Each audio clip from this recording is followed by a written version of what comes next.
Gigil na gigil ako, guys.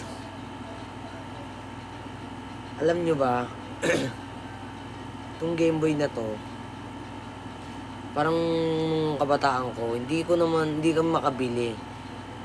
Ay oo, naalala ko nakabili kami. Pero siguro high school na ako nung nakapaglaro ako ng ganito. Pero at least diba, not bad. Nakapaglaro pa rin ako. Pero, itong mismong Game Boy na ginagamit ko ngayon, nabili ko siya nung pandemic. I still remember, sa kakilala nung kaklase ko nung high school. Taga-Tutuban lang siya.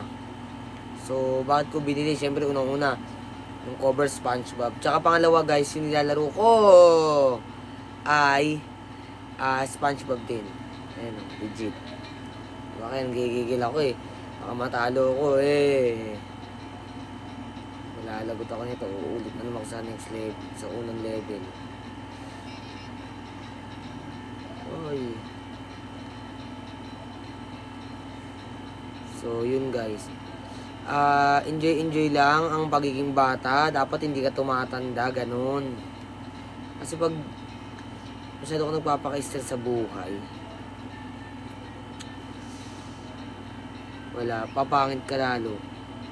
Eh, pangit na nga ako. Papakapangit pa ako. Ano sabi ni Sandy? Diba? So, dapat enjoy life. Enjoy the life. Enjoy na parang panalo ka lagi araw-araw sa loto. Kasi yung nabuhay ka pa nga lang, panalo ka na eh.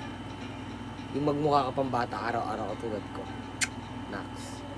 Buhat na buhat yung bangko.